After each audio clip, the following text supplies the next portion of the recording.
Hey, tonight we're going to be rolling up a character for Advanced Dungeons and Dragons, and I'm probably going to have to separate this into a few different segments. Um, these are the character sheets in my game that we currently use. I think these were originally created by someone by the name of Slade, and I took them on Word and I did do a little juggling and converting to make them how I wanted them to appear. Um, the only thing that's kind of odd is up here where it says magic resistance, I just let the players maybe write something that they would normally want to use instead of that. As you know, Drow are the only ones that have a magic resistance. And if they're honestly a regular character, they don't have it. But we ran a Drow campaign where the Drow are actually run as if they were, the monstrous type Drow. Anyway, enough of that. We're going to do the 4 die 6 method. And as a preference, I like rolling it this way. I like rolling 3 dice and then re-rolling the lowest one to be my 4th die. Some DMs demand that players roll 4 dice at a time. I say however you want to do it is fine with me, just as long as we get the 4 dice and the rolls come up. I think you get a better chance at good scores doing it this way. And so that's to me what I want to do. There's 2 columns or rows here simply because a player or the character should have 2 15s or better. Otherwise, even in Gary's first edition D&D Player's Handbook, in the strength section says that player is really not something that you want to continue on with. So I haven't decided what I want to make yet. We're gonna figure that out in a little bit. So I got a 6, I got a 3, I got a 2. Okay, so I got a 13.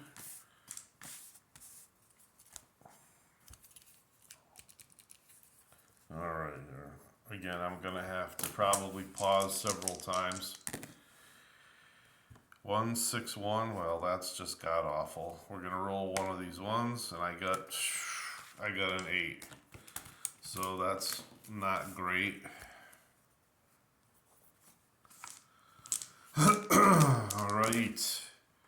All right. 3 6 6. 3 6 6. Ugh. So let's see, we got 115. We're halfway home. But I would like to get nothing again under 10. So 3 2 6. There we go. And that's 11, and that's a 14. 14's looking hopeful because we can convert that. 6 5 2. All right, 6 5 6. So that's a 17, and this character is definitely a keeper. So 3 4 2. 3 4 2. So 4, so that's a 9. All right. So again, what I let my players do, and that 8 is like, it's a permanent kind of stain on the character. But I mean, you can role play whatever it is, whether you have a low dexterity or whatever. It's not low enough to be detrimental, but it's low enough maybe to give the character a flaw or something like that to have a little fun with it. So what I like to do for my characters and my players, I allow them to change a score. You can add a point from one area, but you have to deduct 3 from somewhere else. And in this case, I don't know if that's really worth doing. It also depends on the race of character that you want to make. I'm going to pause it for a second.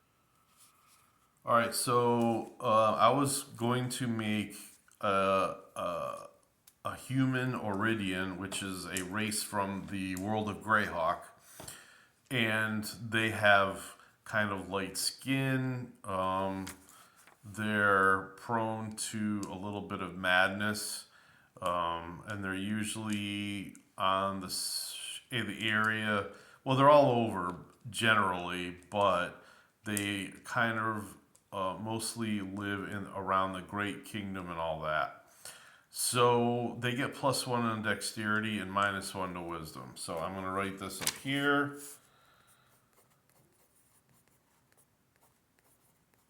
Again, we haven't changed any scores yet, but things are going to change here in a hurry. So what I want to do is make sure that that 17 becomes an 18. Either that or, yeah, I think that's going to work. So I'm going to change this to an 18, and I'm going to sacrifice the 13 and make it a 10. I'm going to do +1 to the one score, -3 to another. So, I think we're going to make a fighter. So, he's going to be a little bit tougher to hit, and he'll be good, especially at the beginning of his career, maybe with bows. And not only that, if he decides to fight with two weapons, the dexterity will get rid of some of the penalties of doing so. When you fight with two weapons, it's -2 to hit with your on hand and -4 to hit with your offhand. So that's not great. But if he gets two attacks, chances of his survival will increase. All right. So let's see here. We're gonna do strength 18. We're gonna do intelligence. We're gonna do what? I'm thinking of using the 14 for intelligence. I'm gonna pause it right here. All right, so after adding or subtracting the racial modifiers and of course the +1 and -3 to the scores, I've got, I know it's difficult to see here, I've got a strength 18, we haven't rolled percentile strength yet, 14 intelligence, wisdom 8, dexterity 16, constitution 10, and charisma 9. Not great, but not horrible either. He's going to have to be careful after the second level for hit points. And I say that because, again, in our game, we roll at first and second level, we roll hit points twice and keep the highest number for a survival. We haven't always done that, but just lately. So for 18, if I can find the other die, I don't see it here. All right, I'm gonna have to use another set here. All right, I don't have it. Oh, there it is. So anyway, here we go. 18. Oh shit! I rolled 1800. That won't make me happy. If I was the DM and my player rolled that, holy crap! Wow. Okay, so that's incredibly strong. Things have just turned around for this guy, and now we don't mind any of his flaws at all. Dexterity 16 gives him -2 AC, and with a bow, I'm sure that gives him a +1 to hit with a bow or whatever. And his reaction and all that takes away, I think, 2 places of the negative effects of holding 2 weapons at a time. So there we go. That's incredible that I was able to roll 0-0 just goofing off here. So, all right. So he's human. So let's see here. We're just gonna name. I'm just gonna put. All right. The player is me, and we're gonna name this guy.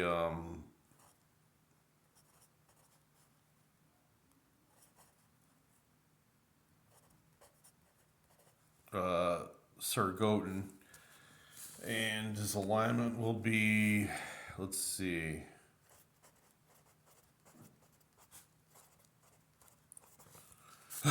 Chaotic good. He's a good fellow. He's gonna be level 1. Uh, his race is Oeridian, and he's gonna be from the capital city of the Great Kingdom. I don't really have a map with all the towns. I have a section of area where I've got a map with towns and stuff. Yeah, I'll use that actually. He's gonna be from Stores, which is a small little hamlet that's right at the bend of that river there that leaves. I can't think of the name of the capital of the Great Kingdom. I'm just gonna put GK, and he's gonna be a fighter. Male. Height, we're not going to roll anything there. We're just going to pick 5 feet, and we'll say 6 inches. Weight, we'll do 162. Age, I'm not going to roll anything either. He'll be 19. His hair is going to be brown, and his eyes will be hazel. As for gods, I think we were using obviously all of them from the world of Greyhawk. I'll say Hieronius. He might not exactly 100% agree, but that's where he was taught. We haven't rolled anything for equipment or anything like that yet. And you'll see, I've got a certain system for that. But I can't believe it. 1800 strength. That's freaking crazy. Intelligence 14. Wisdom 8. So he could be charmed and everything probably easier. Constitution 10. And charisma 9, and intelligence. Intelligence 14. What's the one I'm missing here? Is dexterity 16. So I'll have to look all this stuff up and I'll fill it in later. But that's a pretty good start so far. Incredible. You think about a fighter with 18 strength, and then on top of that, you give him specialization with a weapon at first level, and it's like that's a nightmare for a dungeon master. And you've got to figure out a way to counteract that a little bit. I hate to say it, but he will be picked on by the dungeon master. You can count on it. Characters like this do not come around often. So chances are spells that involve saving throws for maybe his wisdom, or maybe picking on him charisma wise, so he loses some money every now and then. His hit points are going to be kind of suspect. We can actually roll that now. 10-sided die.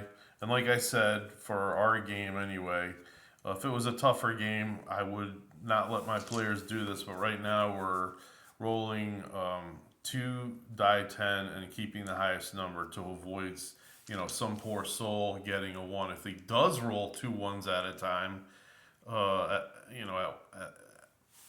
he's got to keep it. That's all there is to it. So I rolled a 3 and a 7. So he's going to start with 7 hit points.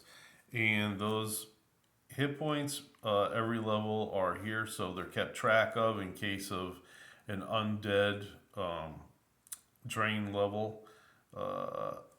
That way, as we go along, And then by the time, of course, he reaches level 12, it's just going to be probably 3 hit points every level after that. But his total hit points will be here. Trying to look through the lens, and of course his wounds will either go here, or I advise my players to like get a scrap piece of paper and keep track of their hit points on that, because after a while, you get the hole in the paper from from taking off those hit points. And hopefully there's a cleric in the party that can heal this guy. Obviously he's going to dish out the damage, but at 7 hit points, he's going to be knocked down a lot. If he had a better con, if I changed the dexterity to con, he would have had 9 hit points at a 16 con. But we've already discussed that he wants to get into combat fast. He's going to get 2 attacks because he's going to have an off weapon and probably no shield. So that's it for tonight, and good night.